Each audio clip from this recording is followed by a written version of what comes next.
할렐루야. 오늘 말씀은 사도행전 15장 1절부터 21절입니다. 은혜로 구원받음이라는 제목으로 말씀을 나누겠습니다. 바울은 루스드라에서 돌에 맞아 거의 죽을 뻔했습니다. 사실 돌을 던졌던 자들이 바울을 시외로 내친 것은 바울이 죽었다는 것을 의미합니다. 그렇지만 하나님은 바울의 생명을 끝내지 않으셨고 또 다른 장소로 사역지를 옮깁니다. 처음에 복음이 박해에 의해 흩어졌듯이 바울의 선교도 박해로 인해 점점 지역이 확장됨을 보게 됩니다. 1차 선교지의 마지막 장소인 더베에서도 많은 사람들이 주의 제자가 되었다고 성경은 기록합니다. 그런 후에 자신을 쫓아내었던 지역인 루스드라와 이고니온, 비시디아, 안디옥으로 되돌아갑니다. 루스드라에서는 죽을 고비까지 넘겼는데 다시 그 지역을 통과한 것은 보통 심장으론 불가능할 것입니다. 바울이 복음 전파를 위해 목숨 걸었음을 단적으로 보여주죠. 바울 선교팀은 선교 출발지였던 수리아, 안디옥으로 돌아가면서 하나님의 나라에 들어가려면 많은 환난을 겪어야 할 것이라고 했습니다. 이 말은 제자들의 마음을 굳게 하기 위함이라고 합니다. 죽음의 위기 앞에서도 주눅들지 않고 주저하지도 않은 이유이기도 하죠. 바울과 바나바는 1차 선교를 끝낸 뒤 이렇게 보고를 합니다.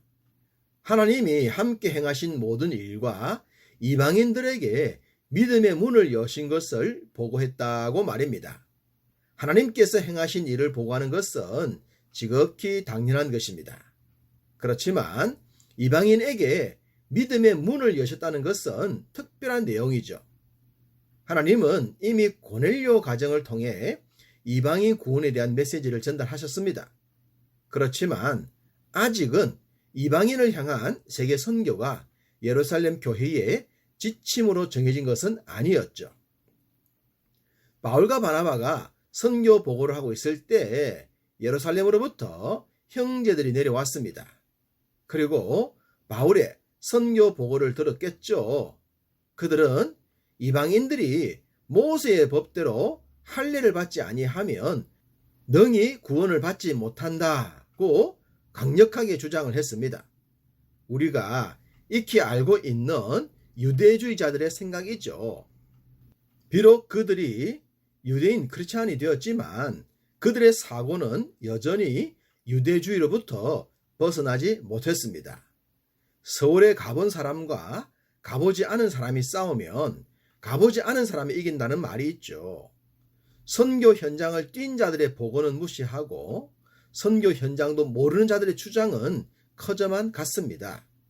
성경은 이 둘 사이에 다툼과 변론이 일어났다고 합니다. 도대체 해결책이 보이지 않은 것입니다. 이러다간 선교로 인해 나누어질 형편이 되고 말 지경이 되었습니다. 그럴 때 이런 중재안이 나왔습니다. 바울과 바나바와 다른 몇 사람, 아마도 할례를 주장했던 자들이겠죠. 이들을 예루살렘의 사도들과 장로들에게 보내자는 것입니다. 잘한 선택입니다. 서로 싸워봤자 답을 내기 어려운 상황이었으니 이렇게 하는 것이 지혜로운 방법이었죠. 예루살렘에 도착한 이들을 제일 먼저 맞이한 자들은 바리새파 출신의 성도들이었습니다. 이들도 역시나 이방인에게 할례를 행하고 모세의 율법을 지키라 명하는 것이 마땅하다고 주장했습니다. 바울과 다투었던 자들의 주장과 같았죠. 이때 이들 사이에 베드로가 개입을 합니다. 이미 베드로는 고넬료 집안에서 일어났던 성령의 역사를 예루살렘 교회에 보고했었죠. 당시 교회는 그 말을 인정했고 자신들과 동일하게 이방인도 성령을 받는다고 했었습니다. 그랬었는데 또다시 옛날로 돌아간 분위기가 연출된 것입니다. 그래서 베드로가 그때의 일을 되새깁니다. 그때 내 말을 듣고 우리가 당시 결정했던 것을 기억하라면서 말입니다. 9절 믿음으로 그들의 마음을 깨끗이 하사 그들이나 우리나 차별하지 아니하셨느니라. 혈통적 의인이 있을 수 없고 혈통적 구별이 있을 수 없다. 우리 모두는 주 안에서 동일한 존재다. 중요한 것은 예수를 그리스도로 믿는 믿음이지 믿는다고 하면서 차별하는 것이 어떻게 주의 뜻이겠느냐. 그런 논리로 말을 했죠. 그러면서 10절 그런데 지금 너희가 어찌하여 하나님을 시험하여 우리 조상과 우리도 능히 매지 못하던 멍에를 제자들의 목에 두려느냐. 율법으로는 그 누구도 의롭게 될 수 없는데 혈통적 유대인인 우리들도 그러한데 그런 멍에를 이방인 목에 두는 것이 옳은 것인가? 베드로의 이야기는 조용하면서도 논리적이고 강력했습니다. 감정 싸움을 유발한 것이 아니라 이성적인 판단을 하도록 유도한 것입니다. 만약 베드로가 직접 경험하지 않았다면 또 다른 주장이 있을 수 있었을지도 모릅니다. 그렇지만 베드로였기에 그럴 수가 없었죠. 베드로의 말에 침묵이 흐르자 바울과 바나바가 나섰습니다. 자신들이 전도 여행지에서 경험했던 일들, 소위 헬라인들이 통곡하며 주께로 돌아왔고 자신들을 능가할 정도로 믿음에 확실하게 반응했다는 것을 말입니다. 그러자 그 말을 예수님의 동생 야고보가 이어받습니다. 야고보는 이미 예루살렘 교회에서 중심적인 역할을 하고 있었죠. 당시 예루살렘 공의회 회장이기도 했고 또한 예수님과의 관계 때문에 그의 말을 가볍게 여길 수는 없었습니다. 그는 하나님께서 이방인의 구원을 위해 베드로를 고넬료의 집에 보내신 것이라는 내용을 다시 한번 말합니다. 그러면서 당시 우리 모두 그 보고를 인정했었다고 말하죠. 그러면서 선지서 내용을 인용합니다.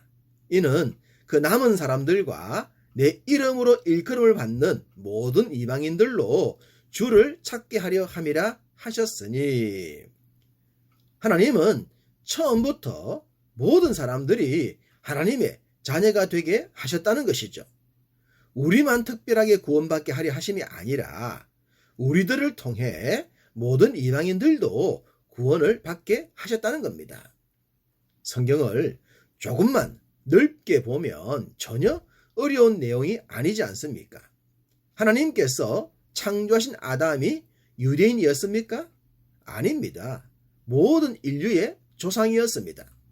그를 통해 아브라함이 낳고 아브라함으로 인해 유대인이 생겼을 뿐이죠. 그러므로 아담의 후손인 모든 인생은 그리스도 안에서 구원받아야 할 존재인 것입니다. 또한 구약의 많은 기록들이 이방인의 구원을 보여주지 않습니까? 기드온 전쟁 때에 기브온 사람들이 이스라엘 공동체로 들어온 것이나 아람 장군 나아만, 라헬, 룻, 할례를 통해 유대인이 되는 것 등등 수도 없이 많습니다. 할례를 통해 하나님의 백성이 되는 것이나 믿음으로 하나님의 백성이 되는 것에 무슨 차이가 있겠습니까? 그래서 야고보는 이렇게 말합니다. 그러므로 내 의견에는 이방인 중에서 하나님께로 돌아온 자들을 괴롭게 하지 말자고 말입니다.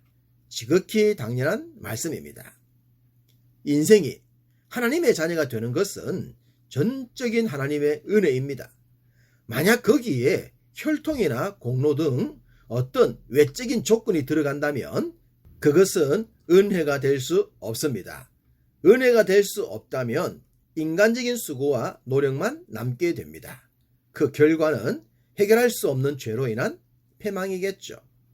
하나님은 당신의 은혜를 유대인들과 이방인들 그리고 우리들에게 선물해 주셨습니다. 얼마나 감사한지 말로 다 표현할 수가 없죠. 그래서 우리는 그 은혜에 걸맞는 삶을 살려고 노력하는 것입니다. 우리의 삶을 통해 주가 나타나기를 소망하면서 말입니다. 오늘 하루도 그런 하루가 되기를 소망합니다. 삶의 현장이 곧 믿음의 현장이 되기를 간절히 기원합니다.